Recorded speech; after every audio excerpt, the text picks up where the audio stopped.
Bom dia a todos e obrigado por aguardarem.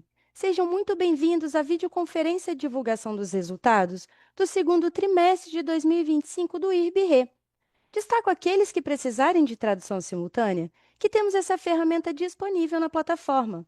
Para acessar, basta clicar no botão Interpretation, através do ícone do globo na parte inferior da tela e escolha o seu idioma de preferência, português ou inglês. Para aqueles ouvindo a videoconferência em inglês, há a opção de mutar o áudio original em português, clicando em Mute Original Áudio. Informamos que esta videoconferência está sendo gravada e será disponibilizada no site de RI da companhia, www.irbr.com,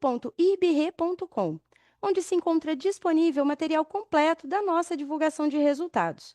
É possível fazer o download da apresentação também no ícone de chat, inclusive em inglês. Durante a apresentação da companhia, todos os participantes estarão com o microfone desabilitado. Em seguida, daremos início à sessão de perguntas e respostas. Para fazer perguntas, clique no ícone Q&A na parte inferior de sua tela e escreva sua pergunta para entrar na fila. Ao ser anunciado, uma solicitação para ativar o seu microfone aparecerá na tela e, então, você deve ativar o seu microfone para fazer perguntas. Orientamos que as perguntas sejam feitas todas de uma única vez. Ressaltamos que as informações contidas nesta apresentação e eventuais declarações que possam ser feitas durante a videoconferência, relativas às perspectivas de negócios, projeções e metas operacionais e financeiras do IRB-RE, constituem-se em crenças e premissas da administração da companhia, bem como informações atualmente disponíveis. Considerações futuras não são garantias de desempenho. Elas envolvem riscos, incertezas e premissas, pois se refere a eventos futuros e, portanto, depende de circunstâncias que podem ou não ocorrer. Investidores devem compreender que condições econômicas gerais, condições de mercado e outros fatores operacionais podem afetar o desempenho futuro do IRB-RE e conduzir a resultados que diferem materialmente daqueles expressos em tais considerações futuras. Hoje, contamos com as presenças dos executivos da companhia: Marcos Falcão, diretor-presidente e de Relações com Investidores; Daniel Castilho, vice-presidente de Resseguros; Fred Knapp, vice-presidente financeiro; Eduarda Della Rocque, diretora de Controles Internos, Riscos e Conformidade; o senhor Paulo Vale, diretor-geral da IRB Asset; e a senhora Ana Paula Laura, diretora de Tecnologia e Dados. Antes de darmos início à apresentação, vamos relembrar os principais acontecimentos da companhia desde o primeiro início da nova gestão, com um breve vídeo. Após o vídeo, passarei a palavra ao senhor Marcos Falcão, presidente do IRB-RE, que iniciará a apresentação.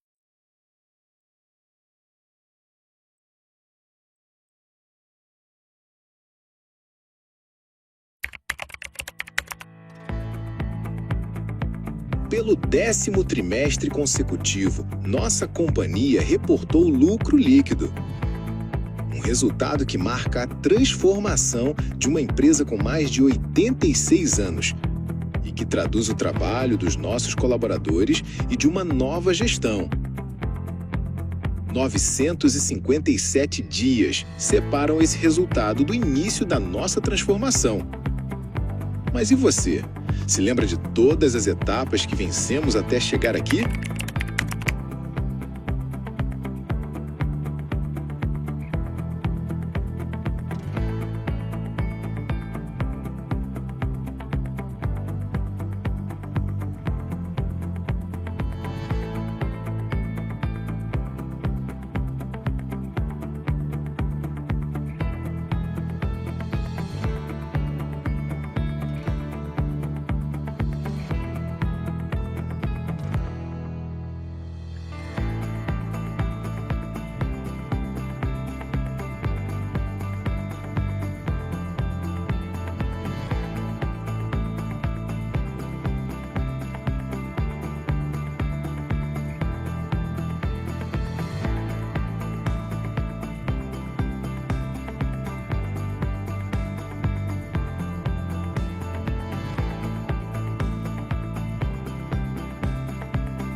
vivemos um novo momento.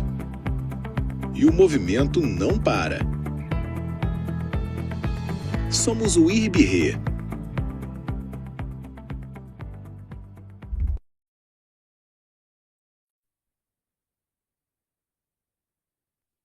Bom dia a todos, muito obrigado pela atenção de vocês. Como o vídeo que passamos agora mostrou, seguimos evoluindo e muito animados. Com o resultado do primeiro semestre, estou bastante confiante que o ano de 2025 estamos levando a companhia para um novo patamar. Entregamos 262 milhões de lucro líquido nos primeiros 6 meses, que já é 82% a mais do que fizemos no mesmo período em 2024. Eu vejo o IRB-RE com 3 alavancas de valor: crescimento em top line, nosso principal desafio, como crescer com nossa rigorosa disciplina de subscrição e retomar a carteira de vida. Melhoria em combine ratio, tanto na carteira doméstica como na internacional, e do lado das DAs, despesas administrativas, temos que buscar escala. Terceiro, crescimento no resultado financeiro. A partir desse trimestre, passamos a utilizar a nomenclatura internacional para não vida, que é P&C, Property and Casualty. Esse é o nosso negócio principal. O segmento de vida, que já chegou a representar 30% dos nossos prêmios no segundo trimestre de 2024, agora responde por aproximadamente 3%. Mas em 2026, nós vamos colocar bastante energia nesse ramo. Falando dos resultados, eu destaco 3 pontos. O prêmio retido de P&C cresceu 15% no segundo TRI de 25, comparado ao segundo TRI de 24. Olhando para o acumulado dos últimos 12 meses, essa alta chega a 20%. Fechamos o trimestre com o índice combinado em 90%, considerando o efeito positivo de reversões pontuais referentes a sinistros de negócios anteriores a 2020. Sem esse efeito, o índice combinado de P&C fica em 96%, próximo ao que consideramos ideal. Por último, o resultado financeiro cresceu 25% no primeiro semestre de 25. No segundo trimestre, tivemos 2 eventos pontuais que fizeram com que esse resultado ficasse praticamente no mesmo nível de 24, mesmo acelerando a venda do Global 26, que também impactou negativamente o resultado.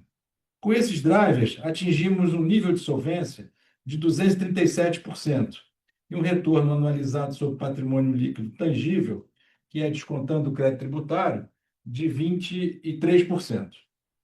No segundo slide, destacamos alguns dos eventos que ocorreram nesse período. 2 deles demonstram a nossa vocação para inovação e protagonismo em relação aos riscos climáticos. Falo da primeira emissão da letra de risco do seguro no Brasil e do segundo fórum IRB-P&D, que aconteceu semana passada. Para sermos líderes em inovação, precisamos ter um time de excelência e investir em tecnologia e dados. Então, nesse call, convidei a Ana Paula, que era a nossa diretora de controladoria, e em julho, agora, assumiu a diretoria de TI e dados para contar os nossos planos nessa área. Fomos novamente listados entre as melhores empresas para trabalhar pelo Great Place to Work, o que muito nos orgulha. Temos hoje um time animado, engajado, e melhor ainda, preparado para os desafios e as oportunidades que estão por vir. Em junho, convidamos investidores e analistas ao nosso escritório no Rio de Janeiro para uma imersão no universo do seguro e resseguro, de uma forma gamificada e dinâmica. É o nosso jogo Reação. Tivemos feedback bastante positivo e continuaremos engajados na tarefa de educar o mercado sobre como funciona o setor ressegurador, já que somos o único player listado na B3. Passo agora a palavra ao Castilho para falar do nosso principal negócio. Obrigado, Falcão. Muito bom dia a todos. É um prazer estar aqui novamente fazendo comentários sobre a evolução do nosso negócio no segundo trimestre de 2025. Nesse primeiro slide, gostaria de falar sobre o perfil da nossa carteira. No primeiro gráfico, na parte superior esquerda, observamos a distribuição pelas linhas de negócio, separando vida e P&C. Observamos que a carteira total diminuiu 16% quando comparamos o segundo trimestre de 2025 com o mesmo trimestre de 2024. Esta redução de prêmio retido é totalmente explicada pela queda no negócio de vida, queda essa decorrente do cancelamento de uma grande conta que decidimos não renovar por não ser rentável, já mencionado em apresentações anteriores. Portanto, quando olhamos para o nosso negócio principal, P&C, nosso prêmio passa de 698 milhões de reais para 799 milhões no segundo trimestre de 2025, o que representa um crescimento de 15% em relação ao mesmo trimestre do ano anterior. Ou seja, como sempre mencionamos, a ideia é continuar selecionando riscos e crescendo nos negócios de maior rentabilidade. Olhando para os gráficos da parte inferior do slide, apenas para ilustrar, verificamos claramente que o segmento de vida, que representava 30% dos nossos prêmios no segundo trimestre de 2024, agora representa 3%. Por outro lado, a linha patrimonial, que era 36% da carteira, atualmente representa mais da metade do nosso negócio, com 54%. Sob a ótica de diversificação geográfica, no gráfico superior direito, verificamos que crescemos no mercado da América Latina em 32% e no mercado internacional, resto do mundo, em 48%. Brasil continua sendo nosso negócio principal e sempre será. É o mercado que mais conhecemos, onde falamos a língua, conhecemos os riscos, o sistema legal e ainda com muitas oportunidades de penetração do seguro. No segundo trimestre, Brasil representou 64% do nosso prêmio. No próximo slide, apresentamos os indicadores totais separando visão P&C e vida. Na parte superior esquerda, registramos um prêmio retido de P&C crescendo 15% em relação ao segundo trimestre de 2024, conforme já mencionamos anteriormente. O resultado de subscrição de P&C, de 216 milhões, cresce muito comparado ao mesmo período de 2024, que foi de 94 milhões. Mas gostaria de lembrar que há um ano atrás tivemos as enchentes no Rio Grande do Sul, onde provisionamos 257 milhões. O resultado positivo deste segundo trimestre de 2025 foi principalmente devido às linhas de patrimonial e rural. É importante destacar que, mesmo que nossa expectativa em relação ao prêmio do segmento de agro tenha ficado aquém da expectativa inicial, ela se manteve estável comparado com o segundo trimestre de 2024. No ramo rural, devido à baixa sinistralidade, o resultado de subscrição foi 11% superior ao trimestre anterior.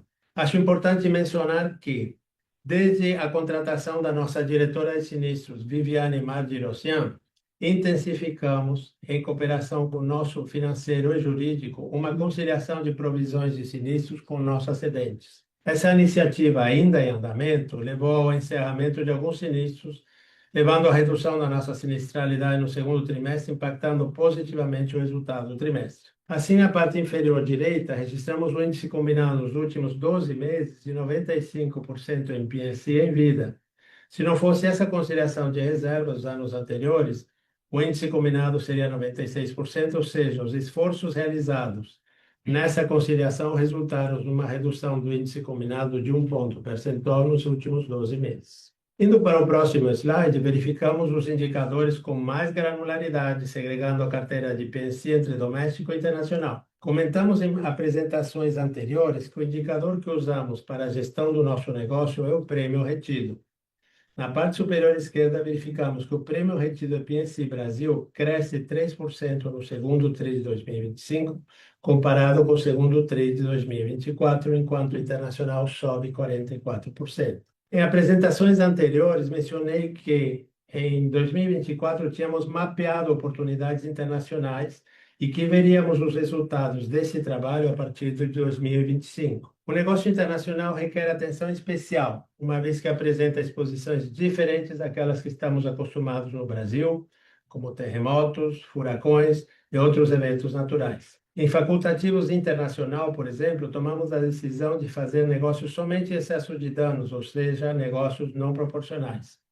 Já nos contratos internacionais, quando há exposição catastrófica, também fazemos negócios de forma não proporcional em capas altas com baixa exposição, diversificando assim nossa carteira de contratos. Hoje temos uma equipe formada para análise desses negócios com fluência no inglês e espanhol, tanto na subscrição como na análise de sinistros.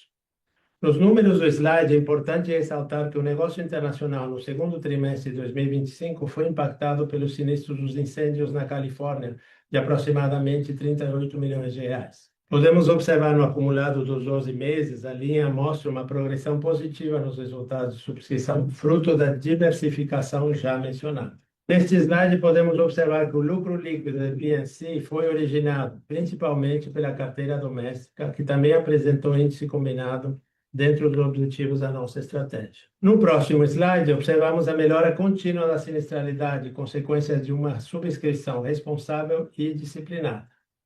Como mencionei anteriormente, além da baixa sinistralidade, realizamos neste trimestre um trabalho de conciliação de reservas que gerou ajustes favoráveis à companhia da ordem de 48 milhões de reais em junho. Notem que a sinistralidade de 52% do trimestre é decorrente dessa conciliação de reserva e não será considerada como base na precificação dos novos negócios. Se excluirmos os trabalhos de conciliação realizados, nossa sinistralidade estaria em 58% no trimestre, ainda dentro da nossa expectativa de subscrição. Indo para o próximo slide, apresentamos o índice de comissionamento com a segregação de P&C e Vida. O índice de comissionamento se mantém constante em P&C e em Vida desde o terceiro trimestre de 2024, quando cancelamos a conta de vida já mencionada. No próximo slide, podemos ver a distribuição dos prêmios por geografia no segundo trimestre. Brasil com 64%, América Latina com 16% e o resto do mundo com 20%. Antes de encerrar minha fala, gostaria de dar uma pincelada sobre as renovações do 1º de julho. A América Latina renova seus negócios em abril, junho e julho, sendo julho o mês de maior concentração de contratos. Sem entrar em detalhes dos números, que será objeto do terceiro trimestre, posso adiantar que renovamos importantes contratos na Argentina, Peru, Colômbia e México. Nesses mesmos países, conseguimos subscrever também novos negócios e aumentar a participação em negócios que já estavam em nossa carteira. Ofertamos uma quantidade importante de propostas e também recusamos uma quantidade relevante, o que reflete a disciplina de subscrição da nossa empresa. Mesmo assim, sendo conservadores em nossas estimativas, estamos confiantes de que as renovações no terceiro trimestre serão positivas. Continuamos assim com nossa estratégia de crescimento com rentabilidade. Agora passo a palavra ao Fred para falar sobre a parte financeira. Obrigado, Castilho. Bom dia a todos. É um prazer estar aqui no meu segundo call de resultados como CFO do IRB. Sigo impressionado com a capacidade técnica do nosso time e com a relevância que o IRB mantém tanto no mercado brasileiro quanto no internacional. Seguimos firmes no compromisso de ampliar a comunicação interna e capturar sinergia entre as áreas, fortalecendo ainda mais a nossa operação. Sobre os resultados do trimestre, destaco alguns pontos importantes. Reforço a mensagem do Castilho quanto à disciplina técnica na subscrição e permanece como nosso principal norteador, refletida na melhoria consistente dos índices de sinistralidade e rentabilidade técnica. Mantemos o foco na busca por eficiência operacional. Além do projeto de mapeamento de processos comentados no call anterior, concluímos nesse trimestre a contratação da plataforma SAP S/4HANA, que substituirá a nossa versão atual do ERP. Mais detalhes serão compartilhados na sequência. Seguimos mantendo o nosso nível de prudência atuarial, evidenciado pela estabilidade do indicador que relaciona provisões de sinistros ao prêmio retido. Esse resultado reforça o compromisso da companhia com a solidez técnica e a adequada mensuração das suas obrigações. No que se refere às despesas administrativas, seguimos com o desafio de trazer o índice total para patamares de single digit. Nesse slide, para melhor precisão na análise, passamos a apresentar o indicador em base de 12 meses acumulados, eliminando assim efeitos sazonais e pontuais. Considerando que somos uma companhia com 86 anos de história, o custo de legado ainda representa uma parcela relevante das despesas. E a partir deste trimestre, passamos a segregar as despesas em custos de in-force, diretamente relacionados à operação atual, e custos de legado, que são referentes a contratos de resseguros anteriores a 2020, e que englobam defesas de sinistros, defesas em ações judiciais e demais obrigações associadas. No gráfico, a barra em azul claro representa a despesa em force. Ela equivale a 9,5% da despesa administrativa sobre o prêmio ganho. Já a barra em cinza ela indica o custo do legado, que corresponde a 2,4%, representando 91 milhões no acumulado de 12 meses, sendo os principais itens deste legado o benefício pós-emprego, com 28 milhões de impacto, esses registrados no balanço na nota explicativa 20.4, que são referentes aos planos de aposentadoria e outros benefícios dos empregados. Relembrando, esses benefícios incluem plano de aposentadoria para funcionários admitidos até 1968, que chamamos de pré-68, e que incluem seguros de vida, auxílio funeral e plano saúde. Esses compromissos são cobertos por reservas matemáticas reavaliadas trimestralmente, conforme a regulamentação da CVM. Também temos despesas relativas ao auto de infração fiscal, com 21 milhões de impacto, e eles foram referentes à não inclusão de lucro tributável no Brasil, referente a resultados de subsidiária no exterior. Seguimos comprometidos com a disciplina técnica, rigor na gestão de custos e investimentos estratégicos que reforçam a nossa posição de liderança no mercado. Entendemos que a nova segregação traz mais transparência aos custos atuais do IRB. Passando para o próximo slide, ilustramos nesse gráfico o comportamento do float, que é composto basicamente por sinistros a liquidar e IBNR, em relação ao volume de prêmios retidos. Observa-se que o float se apresenta em patamares saudáveis. Percebam a redução no montante absoluto das provisões técnicas, que é proveniente do re-underwriting feito pela administração. Apesar dessa redução, mantivemos o nível de prudência atuarial. Esse resultado reforça o nosso compromisso com a solidez técnica e a adequada mensuração de nossas obrigações futuras. Essa métrica também reforça os recursos provenientes das nossas cedentes. São plenamente suficientes para fazer frente a eventuais sinistros reportados e futuros. Em conexão com o slide apresentado, passo a palavra ao Paulo Vale, que dará mais detalhes acerca do nosso resultado financeiro. Obrigado, Fred. Bom dia a todos. No próximo slide, verificamos a evolução da nossa carteira de investimentos e o resultado financeiro e patrimonial. Fechamos o segundo trimestre de 2025 com 8,9 bilhões sob gestão, sendo 59% investidos no Brasil e 41% no exterior, seguindo os passivos operacionais da companhia. O resultado financeiro e patrimonial foi de 162 milhões no trimestre, sendo 149 milhões o resultado financeiro das nossas carteiras. A carteira onshore apresentou um resultado positivo de 118 milhões, enquanto a carteira offshore gerou 31 milhões de reais. O resultado foi um pouco abaixo do trimestre anterior, basicamente por um desempenho menor da carteira de renda fixa e multimercados, pela reavaliação anual da nossa participação no Shopping Maia, em Guarulhos, o impacto negativo de 15 milhões, bem como pelo carrego dos ativos de inflação. O impacto da variação cambial no período foi levemente positivo, de 6 milhões de reais, refletindo a eficiência da nossa política de imunização de carteira, mesmo em um ambiente de elevada volatilidade nos mercados globais. Neste slide, no quadro à esquerda, vemos a rentabilidade dos ativos no semestre, em suas diferentes classes de ativos. Conforme comentado no slide anterior, no segmento de títulos públicos e multimercados, tivemos um desempenho um pouco abaixo do benchmark no trimestre, trazendo a rentabilidade dessa linha de 104,6% do CDI no primeiro trimestre para 96,4% no semestre. A reavaliação do Shopping Maia, também citada, entra na linha de outros investimentos. Além disso, a inflação foi menor nesse segundo trimestre, caindo de 2,04 para 0,93, o que fez o carrego das nossas posições em inflação ter um desempenho menor que o trimestre anterior. Na parte offshore, vale destacar o bom desempenho da carteira, somando 121% da taxa dos Fed Funds, fruto de uma gestão mais ativa em bons corporativos e soberanos, bem como um alongamento da carteira.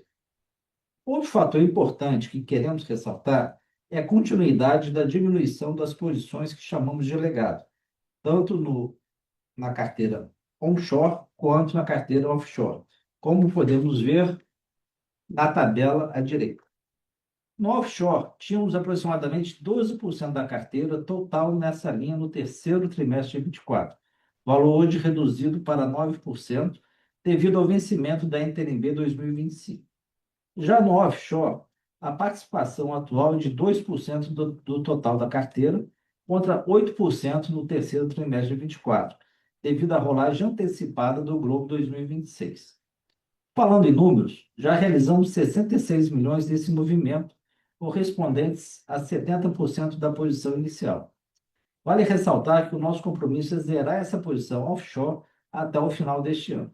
No gráfico inferior direito, vemos o desempenho da carteira onshore versus CDI.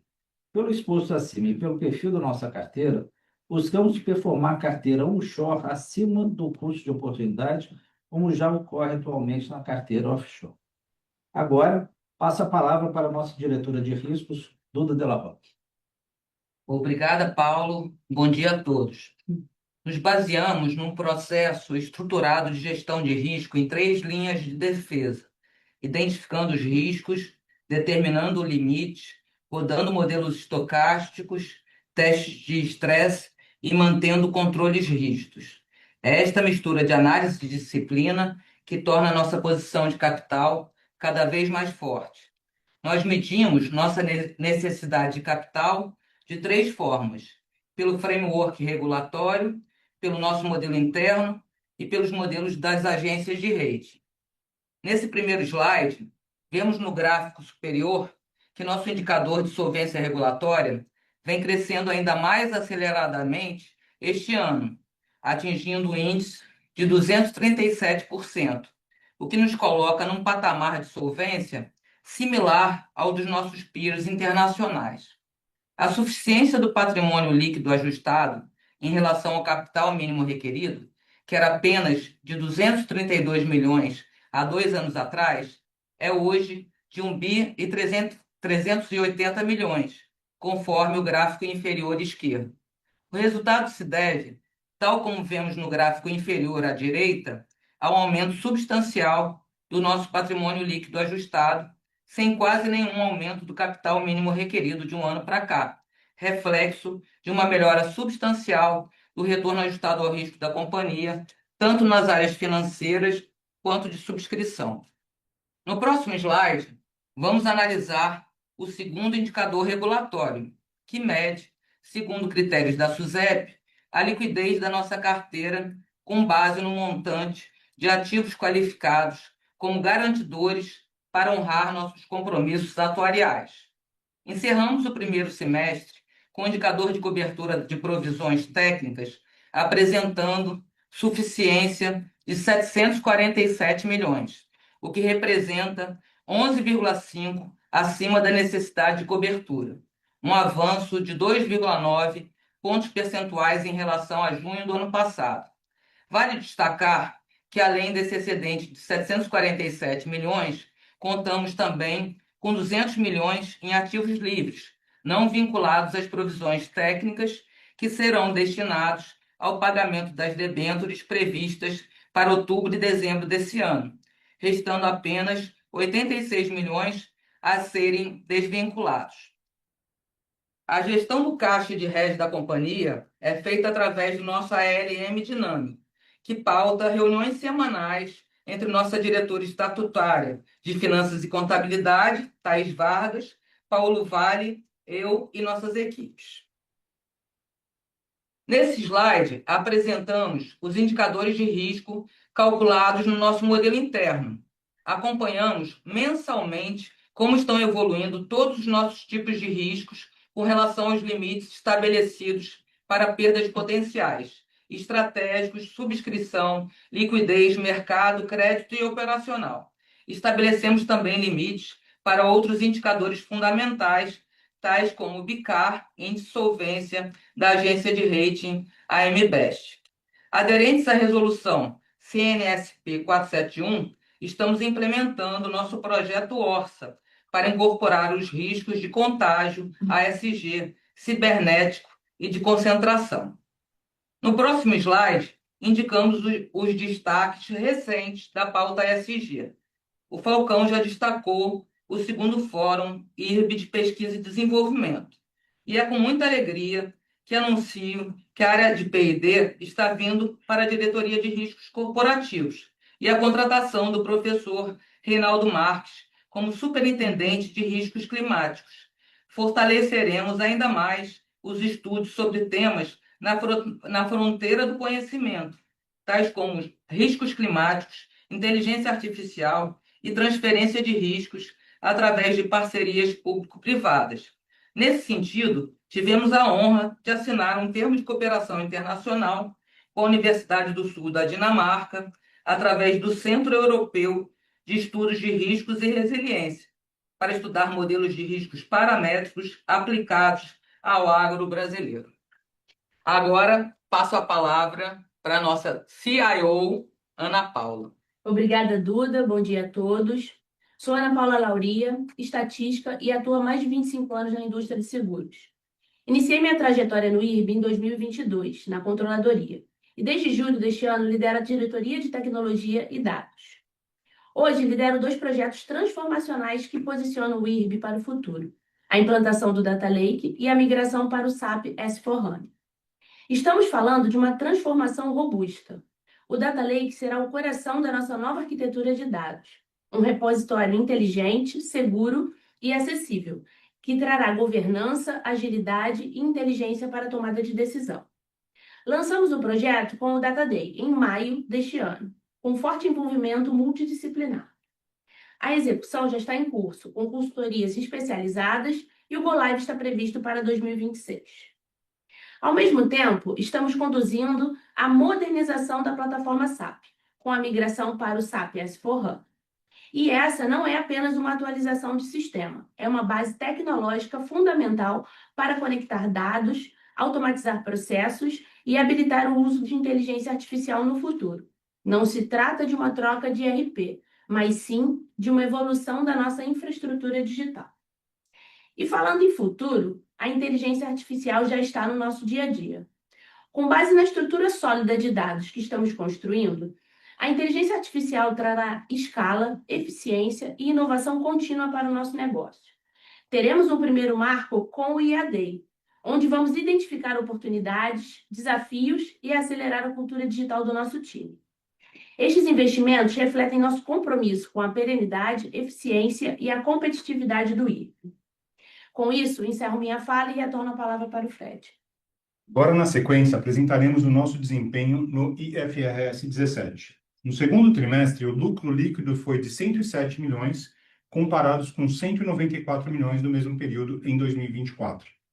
O resultado da prestação de serviços de resseguros totalizou 196 milhões no segundo trimestre, representando um crescimento em relação a 2024, quando atingiu 151 milhões.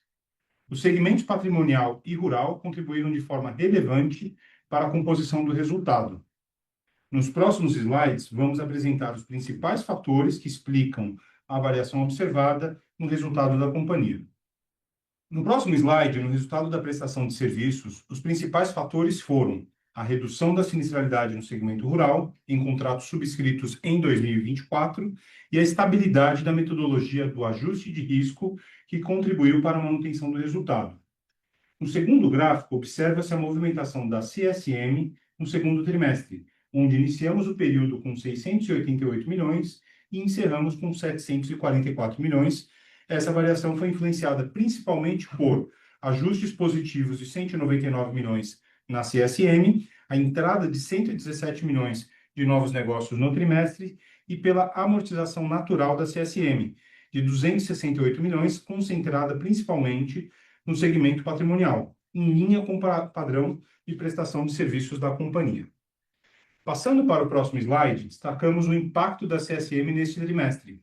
Como mencionei no slide anterior, a amortização natural da CSM totalizou 268 milhões, representando uma redução de 36% em comparação com 2024, onde houve um reconhecimento mais acelerado no segmento de vida, referente a contratos anteriores a 2022, efeito esse que não se repetiu em 2025. Por outro lado, a CSM oriunda de novos negócios totalizou 117 milhões no trimestre, representando um crescimento de 12,5%, com maior destaque para o segmento patrimonial.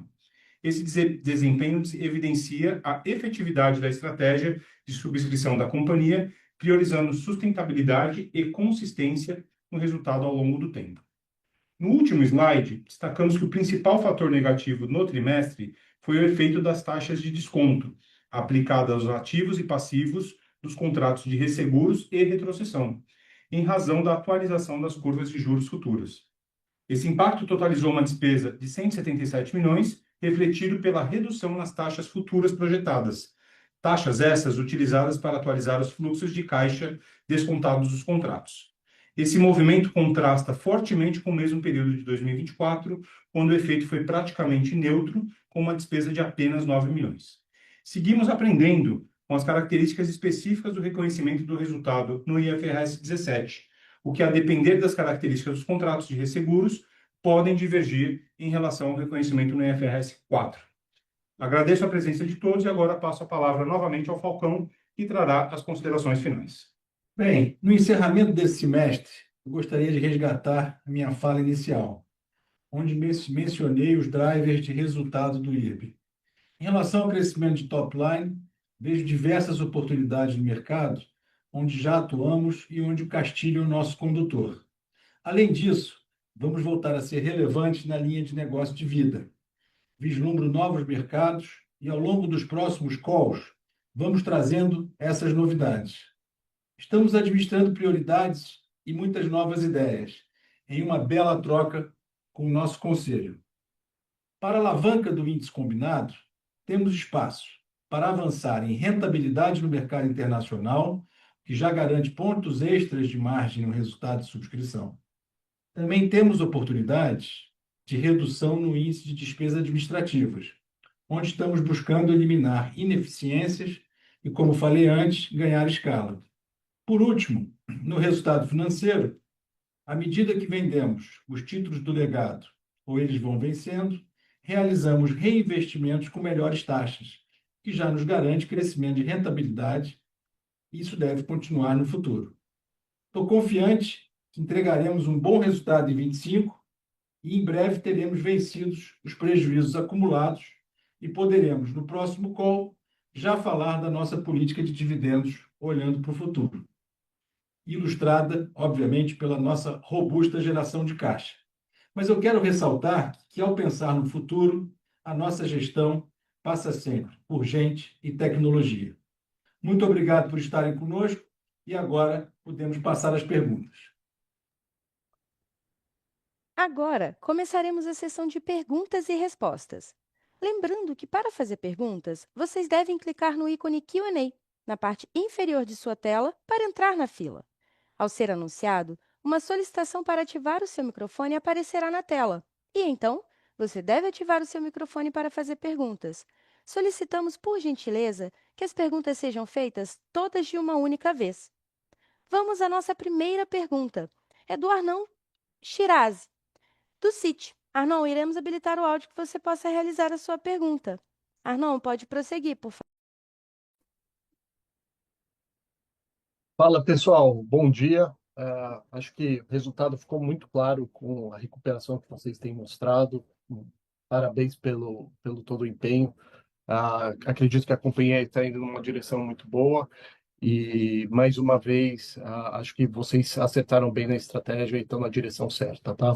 Minha pergunta é referente a oportunidades e alavancas de crescimento. Ficou muito claro a questão de vida que vai ser retomada, mas qual vai ser a estratégia de vida daqui para frente? O que a gente pode esperar, se vai ser no mercado local ou internacional, e como deve ser, digamos, a rentabilidade desse novo produto? E minha última pergunta é referente a outras alavancas de crescimento, além do Vida, daqui para frente. Obrigado. Arnon, bom dia, tudo bem? É o Falcão, tudo bem? Tudo certinho. Obrigado pela tua pergunta e pelos teus comentários generosos. A questão de vida é o seguinte: você sabe que o nosso business it's all about people, né? É sobre pessoas. Então, a gente está trazendo um time de vida que vai estar aqui até o final do ano. E a gente está fazendo isso com muita calma, como esse business tem que ser feito. Eu acredito que vai ser um business de vida parecido com de outras resseguradoras, né, com uma equipe em padrões internacionais, e a gente vai fazer, obviamente, os negócios na proporção geográfica mais ou menos parecida com o que a gente tem hoje no lado de P&C, tá?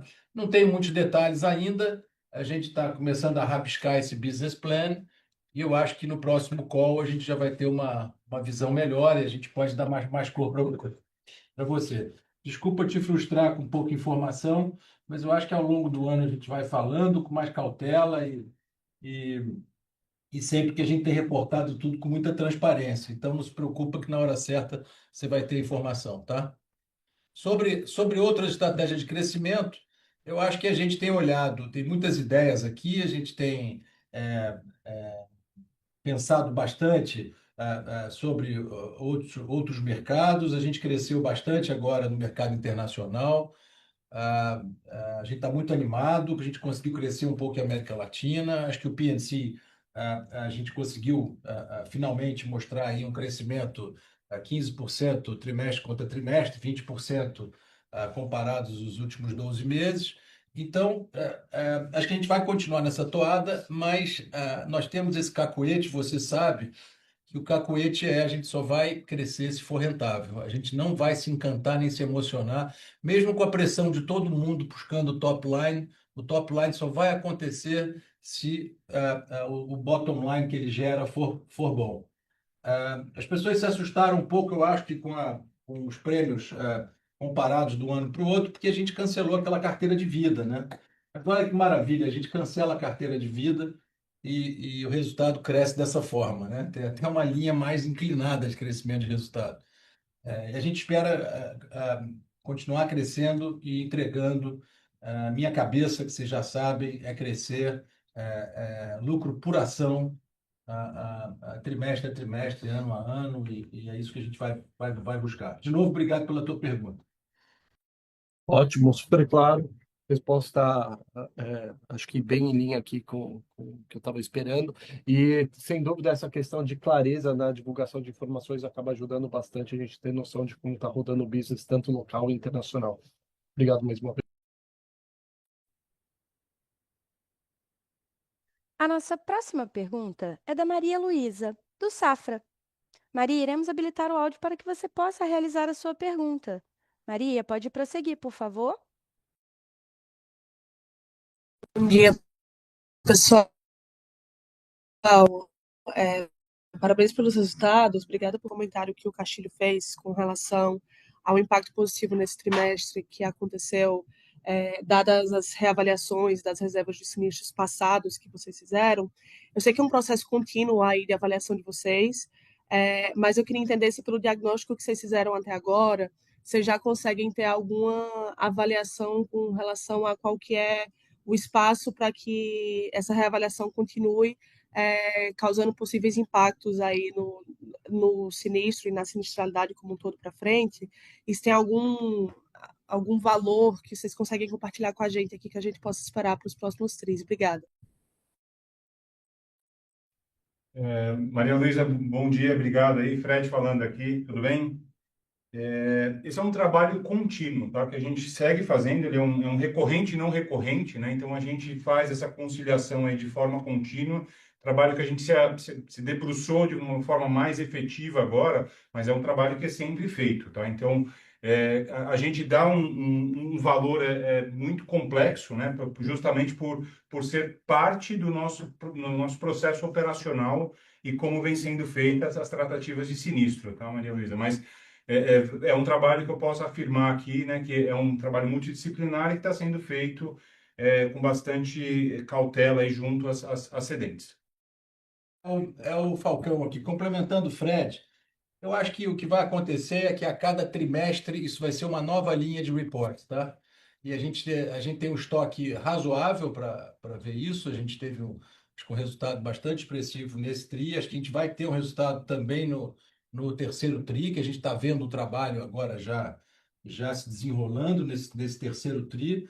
E com muita serenidade. Não quer dizer que vai ter em todos os TRIs, mas a gente não é uma coisa orçável, tá? Mas é uma coisa que a gente vai buscar com afinco enquanto tiver reservas antigas e ajustes antes de 2000. A gente está fazendo antes de 2020, por enquanto, né? E eu acho que faz parte de uma empresa de longo prazo, né? Na realidade, eu acho que isso aí são hidden assets, né? Na realidade, que a gente tem que estão aparecendo, tá? De novo, é Perfeito, muito obrigada. difícil te precisar, tá, Maria? A nossa próxima pergunta é do Guilherme Grespan, do JP Morgan. Guilherme, iremos habilitar o áudio para que você possa realizar a sua pergunta. Guilherme, pode prosseguir, por favor. Oi, bom dia, Falcão, Castilho, Fred. Parabéns pelos resultados e mais uma vez obrigado pela apresentação. A minha pergunta é de dividendo. Quando a gente olha aqui o ROI tangível de vocês, já está próximo de 20%.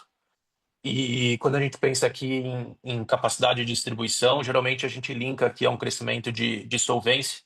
Em última instância, acho que está linkado mais a top line e provisão. Que no caso de vocês, eu acho que as duas coisas estão. Top line tá num nível mais razoável, low single digit, e provisão está melhorando. Então, olhando para frente, na verdade, quando a gente pensa num ROI tangível de 20, com uma baixa necessidade de retenção de capital, eu acho que no papel daria para imaginar um nível de distribuição bem alto. O que poderia ser o ponto, acho que contrabalanceia isso, é vocês acharem novas oportunidades de investimento, né? Então, Falcão, você falou de vida. Eu acho que no passado já se cogitou também fazer um braço de seguro primário. Queria só ouvir de vocês, se vocês veem grandes alocações de capital no próximo ano, que faria com que esse payout pudesse ser bem menor do que no papel indicaria.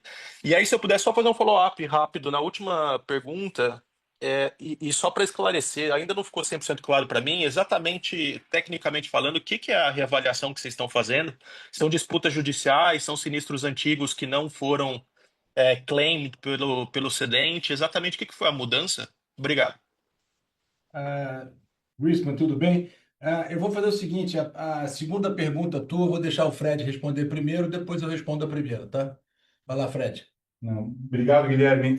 Basicamente, o que a gente está fazendo, tá, é entender, tem alguns sinistros que podem ser judiciais, tem alguns sinistros que, basicamente, o operacional, no qual a cedente tem um valor e nós temos um valor distinto, e aí a gente faz esse encontro para entender qual que é o registro que nós tínhamos anteriormente, tá? Então, basicamente, é um processo conciliatório. Então, sim, temos alguns que são judiciais, e aí a gente está fazendo uma tratativa de acordo ou outras ações aí contra esses sinistros e essa conciliação mais específica, tá?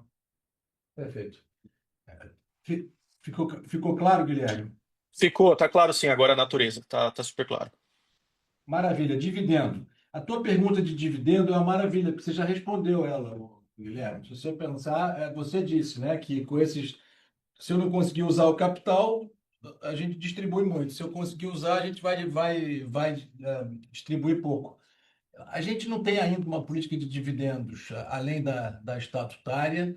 A gente está aqui nesse processo de discussão interna e a gente vai no próximo call, minha meta no próximo call, trazer essa política de dividendos, já que a gente espera ter vencido todo o prejuízo acumulado até lá, né? Inclusive, a gente pode usar JCP como instrumento de distribuição, pode usar dividendo, mas eu acho que dado esse retorno que você colocou aí do Tangible Equity, essa é uma empresa que deveria ser uma empresa com um dividend yield atraente, né? Eu acho que esse é o nosso objetivo e, de novo, esse é o nosso objetivo. Espero conseguir entregar isso em breve, tá? Eu acho que no próximo call isso vai ficando mais claro e aí no ano que vem acho que a gente vai voltar a ser um pagador de dividendo importante, né? E só se eu puder, talvez, colocar de outra forma, Falcão, você vê algum motivo para o seu top line de prêmio emitido acelerar para duplo dígito nos próximos trimestres? Eu não olho o prêmio emitido, Guilherme, eu olho o prêmio retido, tá? E o prêmio retido, P&C, acelerou 2 dígitos, né? Eu acho que é isso que a gente olha, porque o emitido, ele pode ter repasse de retro, às vezes tem algum business que você faz, que são os business de quase prestação de serviço, né? De repasse de riscos para empresas grandes que têm cativas no exterior. Então, é um outro business que não é o business de retenção de risco. O que a gente olha mesmo, que dá importância, o que a gente incentiva as pessoas é o prêmio retido. E a gente acha que o nosso objetivo é que esse prêmio retido seja low double digits, tá? De crescimento, achando que com disciplina não dá para crescer muito rápido, tá? Claro, tá claro. O ângulo aqui era mais capital e eu acho que o retido faz mais sentido mesmo. Tá bom, obrigado, Falcão. Obrigado a você. A nossa próxima pergunta é do Tiago Paura, do BTG. Tiago, iremos habilitar o áudio para que você possa realizar a sua pergunta. Tiago, pode prosseguir, por favor? Oi, bom dia, pessoal. Vocês me escutam? Perfeitamente, Thiago. Bom dia, tudo bem? Tudo bem, Falcão, Castilho, Fred, turma toda do IVE, parabéns aí pelos resultados. Muito legal ver, inclusive, o vídeo introdutório que vocês colocaram, né?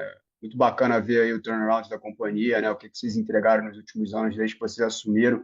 E bacana ver também, porque a gente acompanha a companhia há muito tempo, né? E também fez parte aí um pouquinho dessa trajetória. Então, primeiramente, aí, parabéns pelas entregas até agora. E aí, se eu puder, aqui do meu lado, na verdade, é só um follow-up aqui, desculpa de novo, em crescimento de top line, né? Que é o que a gente sempre vem falando aqui nos nossos relatórios, que praticamente parece ser o último aí bottleneck, né, da companhia, né? Apesar de ser um tema super importante. É, Só para entender o seguinte, e aí eu compreendo aqui a questão da descontinuidade do Vida, compreendo também a questão de observar sempre o prêmio retido, e aí tentando pegar um pouquinho mais das oportunidades de curto prazo para o portfólio ex-Brasil, mesmo com vocês sempre frisando que o Brasil é onde tem os grandes moats aqui, né? A gente vê uma distribuição que já foi um pouco mais focada aí em Latam e resto do mundo no segundo tri. É, Tem a questão do mercado nacional, está um pouco mais difícil, né? Tem toda a questão do agro, enfim. Só para tentar capturar um pouquinho se a cabeça de vocês, talvez, pelo menos nesses últimos 6 meses aí do ano, está mais focada, a gente pode ver alguma coisa mais voltada para ex-Brasil, né? Talvez pontualmente, se tem alguma coisa fora daquele número mágico lá de 80-20 de exposição na cabeça de vocês que a gente pode estar observando aqui para o final de 2025. E se depois para frente, né, 26 em diante, aí a gente já volta a ter um pouco mais de relevância no Brasil. Obrigado. Tiago, obrigado aí pela você sempre muito carinhoso com a gente e re- reconhecendo o nosso trabalho. Primeiro de tudo aí, obrigado a você. Tiago, assim, essa discussão dá para a gente passar o resto do dia aqui, né, batendo papo. Vou tentar ser sucinto. A gente busca, né, o top line com muito afinco, né? E a gente não se emociona, de novo, eu sou repetitivo nisso, em ter que entregar se ele não for rentável, né? Mas o que aconteceu é que, com a nossa posição de melhor rating, de mais capital, de mais capacidade, a gente ganha acesso a contratos que a gente não tinha antes. E hoje um crescimento no internacional importante com acesso a esses contratos. Eu vou deixar o Castilho depois de mim falar um pouquinho, que ele dá um pouco de cor nisso. Isso eu acho que é número um. Número dois, eu acho que o mercado local foi bastante afetado aí pelo agro, né? E eu acho que a gente tem que entender, né, como é que vai ser isso, né? Uma política de subsídios do seguro agro, que não me pareceu a política que o Ministério da Agricultura gostaria de implementar. Então, foi uma política inesperada, né? Também a performance lá da inadimplência da carteira do Banco do Brasil também foi uma coisa que afetou todo mundo com o nosso contrato com o Brasil Segue, né? A gente espera que isso não fique tão ruim quanto foi esse ano. Então, acho que isso aí já vai ter uma oportunidade de crescimento. Terceiro ponto que eu levantaria, eu acho que é um ponto que eu não sei se está no radar das pessoas, pode ser interessante levantar, é que a gente está fazendo, e a gente vai apresentar isso no terceiro TRI também, uma enorme mudança na nossa forma de fazer a retrocessão. Isso vai fazer com que a gente retenha mais prêmio, e não é que isso vai impactar a rentabilidade no curto prazo, mas ela vai criar uma empresa mais rentável a médio e longo prazo. A gente tem muita confiança nisso, estamos fazendo muita simulação disso, e isso vai gerar alguns pontos aí de retorno sobre capital, e vai ser um ótimo uso de capital, tá? Então, talvez isso seja uma excelente oportunidade, às vezes até competindo com o uso de capital nos contratos, né? Também uma mudança que a gente vai ter aí de um ano para o outro é o processo de remuneração nosso aqui. A gente está revendo todo esse processo de remuneração e deve ser implementado daqui para o fim do ano. E eu acho que a gente vai ter um time com cada vez mais skin in the game e alinhado ao negócio, né, Thiago? Vou deixar o Castilho um pouco falar da, da, das oportunidades que ele vê e do mercado internacional. Obrigado. Tiago, bom dia. Eu acho que a minha observação é que nunca estivemos tão presentes no mercado internacional como estamos agora, tá? A gente participa em vários eventos na Europa, eu recentemente estive na China, e a gente vê muitas oportunidades também na América Latina, mercados esses que eu conhecia da minha vida anterior. Nós estamos muito presentes e a gente vê muitas oportunidades, como disse o Falcão, sempre visando primeiro a rentabilidade, tá? E eu acho importante também mencionar que nesse mercado, e quando nós começamos em 2023, limpando a nossa carteira de negócio doméstico, a gente estava olhando sempre com o objetivo de um índice combinado de 95%. Estávamos cientes que levaríamos alguns trimestres para ver esse resultado devido à cauda de anos anteriores, tá? Já em 2024, nós mudamos a nossa estratégia internacional. Por exemplo, um negócio facultativo, decidimos que vamos fazer somente negócios não proporcionais. E nos contratos internacionais, também tomamos a decisão que quando há exposição catastrófica, participaríamos em menor proporção, somente em faixas altas e nos lugares onde a gente acha que tem baixa ou controlada a exposição. Todo o nosso negócio internacional está sendo também precificado com esse target, com esse objetivo de 95 combinado. A tendência é continuar melhorando esse resultado internacional. Já tivemos 2 trimestres com resultados positivos e o último trimestre teve os incêndios da Califórnia, que era esperado que seria o resultado que foi, tá? Como no doméstico, sabemos que é uma pequena cauda, mas tenho confiança absoluta que temos um negócio internacional que passará a ser rentável. Então, vamos continuar visitando esses mercados e com certeza vamos ver mais oportunidades. Maravilha, Castilho, Falcão. Obrigado, hein? Obrigado a você, Thiago. Não havendo mais perguntas ao vivo, gostaria de voltar a palavra para a companhia para responder as demais dúvidas e perguntas enviadas via chat. Obrigado, Aline. Gente, eu sempre faço isso, a gente recebe bastante perguntas pelo chat, pelos chats. Eu vou tentar, julgando aqui o que já foi respondido ao vivo, o que já foi comentado, então eu vou tentar passar aqui por essas perguntas assim de uma forma abrangente. Teve uma pergunta sobre o crescimento, que a gente já falou acho que bastante, né, do crescimento do P&C, que é o nosso foco, né, teve uma pergunta sobre crédito tributário. O crédito tributário, nesse primeiro semestre, se vocês olharem nas notas explicativas, está lá explícito que a gente utilizou 87 milhões no primeiro semestre, crédito tributário, lembrando que isso que faz o nosso cash earnings, né, a geração de caixa ser tão robusta, ajudado por esse crédito tributário. Teve uma pergunta sobre o encerramento de Londres. Encerramento de Londres aconteceu em 23, os efeitos foram todos em 23, e ele não foi concluindo ainda o processo formal, que deve acabar até o fim desse ano. Então, é só diminuição de trabalho, não tem mais nenhum efeito financeiro. Teve uma pergunta sobre M&A, né, oportunidades de M&A. A gente hoje não vislumbra nenhuma oportunidade de M&As, olhamos algumas no passado, nenhuma foi atraente nem accretive. O nosso critério para M&A é que ele seja accretive on an earnings per share basis.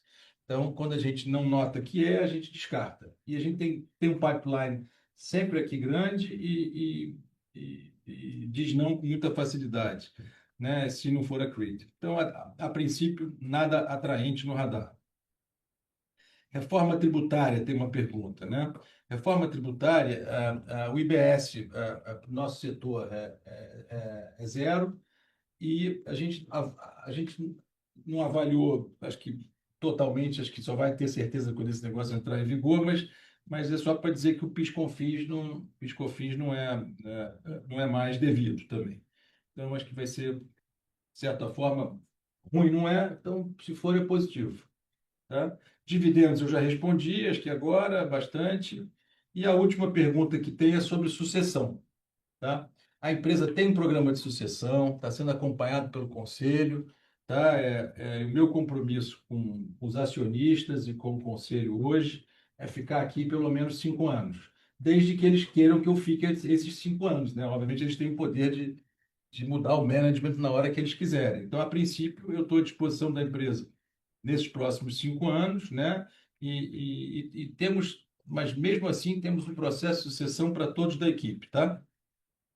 Gente, muito obrigado por mais um call e bom fim de semana a todos. Encerramos a videoconferência de divulgação dos resultados do segundo trimestre do IRB-RE. O Departamento de Relações com Investidores está à disposição para responder as demais dúvidas e questões. Muito obrigada aos participantes e tenham uma boa tarde.